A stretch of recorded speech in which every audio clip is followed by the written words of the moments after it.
ফজু পাগলার কথা শুনলে হবে না। ফজু পাগলা বলে জামাত ইসলাম ইসলামালার যদি ক্ষমতায় যায় আমি বিষ খায় মরে যাব। এই ফজলুর রহমান ও আবার বলতেছে নবীকে যারা বিশ্ব নেতা বলে এরা জানে না নবী কোন নেতা টেতা না। নাউজুবিল্লাহ বলবেন না? তাহলে ওর মনে হয় ওরাই খালি দুনিয়াতে নেতা হওয়ার জন্য জন্ম হয়েছে।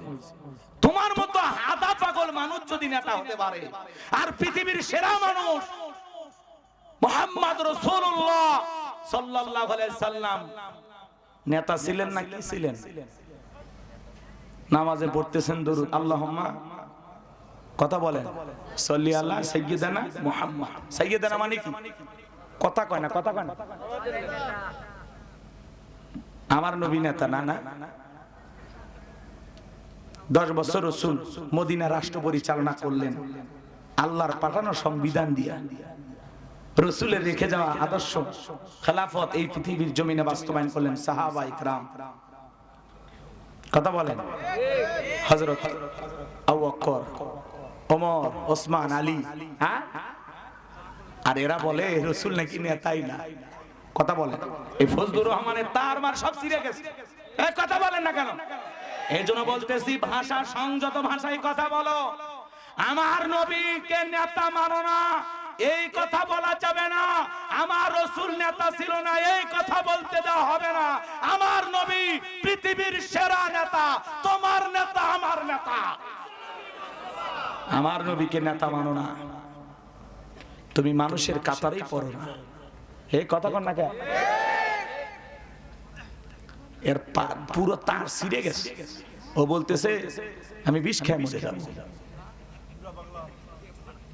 পাগলের জাত প্রলাপ বোঝেন নাই? নতুন পাগলে ভাত পায় না, পুরান পাগলের আমদানি না, এরকম একটা কি ডায়লগ আছে না?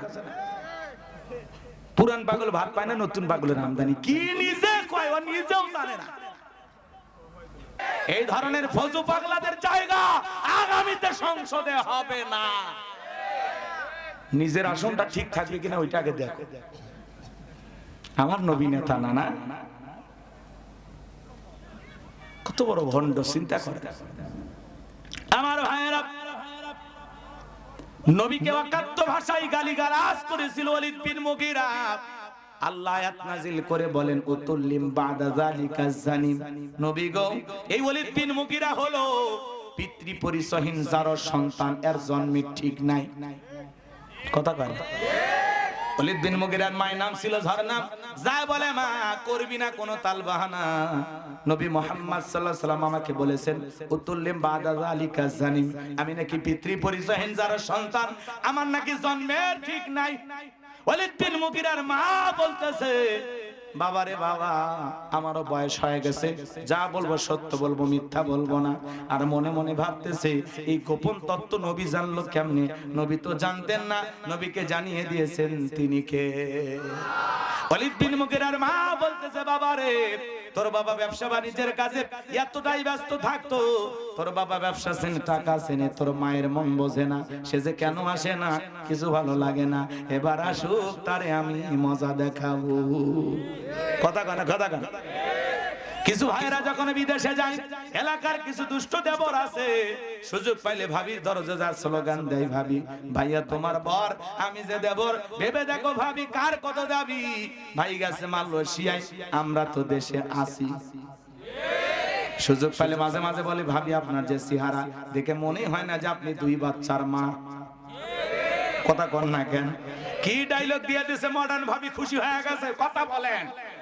ভাবির অন্তরে যদি আল্লাহর ভয় থাকতো, ভাবি যদি মাদ্রাসায় পড়ে আলেমা হাফেজা হইতো, কোরআনের জ্ঞান থাকতো, ডেকে বলতো কুল্লিল মুমিনিনা ইয়াকুদ্দু মিন আবসারিহিম। আল্লাহ বলেছেন মুমিন পুরুষের দৃষ্টি থাকবে নিচের দিকে।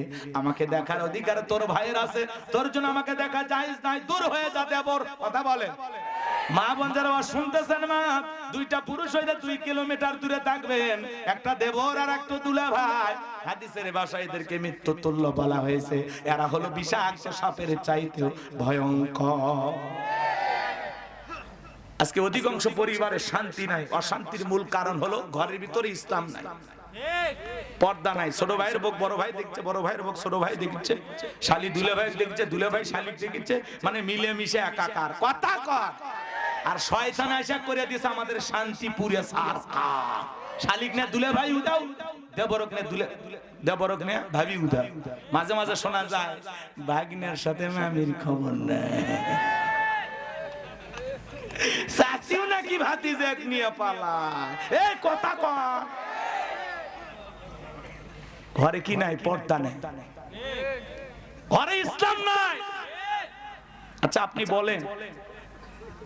আপনি বলেন আপনার ভাবিকে দেখে কি যায় কথা কয় না গো দেখা যায় কার জন্য এই দে পিচ্ছি কিচ্ছু হয়নি 2-3 বছরের শিশু 7-8 বছরের শিশু ওই আমার ভাবির কাছে যাবি গল্প সল্প কোনো সমস্যা নেই কিন্তু ও যখন প্রাপ্ত বয়স হবে তখনই ওর জন্য যাওয়া কথা কয় না ও শুনবি না দোয়া করবো মুফতি সাহেব এটি বসে আছে কথা ঠিক আছে না হুজুর রাগ করতেছে তাহলে ইসলামটাকে আপনার ঘরের ভিতরে আগে ঠিকঠাক সেটিং করেন আল কোরআনের আলো ঘরে ঘরে জ্বালো দাদাও কসে এই স্লোগান বাপও কসে এই স্লোগান কতটুকু ঘরের ভিতরে জ্বলছে টিম করেও তো বলেনি আমি তো খুঁজতেই পাই না পুরো ঘর অন্ধকার বউ কোরআন পড়া জানে না মেয়েটা জানে না ছেলেটা জানে না আপনি কোনো মতে দাঁড়ায় এখন আলহামদুলিল্লাহ রাব্বিল আলামিন আপনি সহি শুদ্ধ জানেন না অথচ জানেন না নামাজ ভাঙার কারণ আছে 19টি আর 1 নাম্বার কারণ নামাজের ভিতরে তিলাওয়াত যদি অশুদ্ধ হয় সহি শুদ্ধ তিলাওয়াত না হয় আপনার নামাজই হবে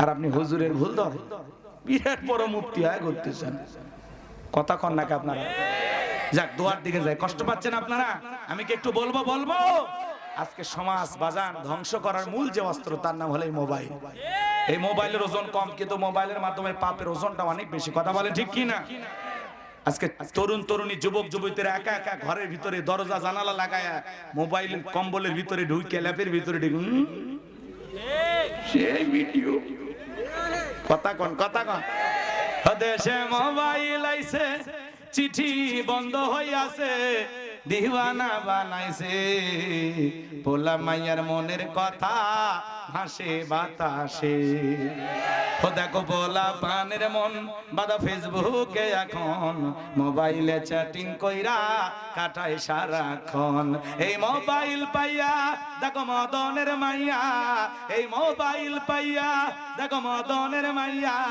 কি কাণ্ড ঘটাইছে স্বামী সংসার রাইখা নাকি পালায়া গেছে স্বামী সন্তান রাইখা নাকি পলায়া গেছে 2 বাচ্চার মা 4 বাচ্চার মা পরকীয়া প্রেম করে আরেকটা ছেলের হাত ধরে পালিয়ে যায় যে নারী স্বামী রেখে সন্তান রেখে আরেকটা পর পুরুষের হাত ধরে পালিয়ে যায় ওটা নারী জাতির কলঙ্ক পাষাণী ডাইনি রাক্ষসী মহিলা ও আসছে পুরুষের জীবন খাবার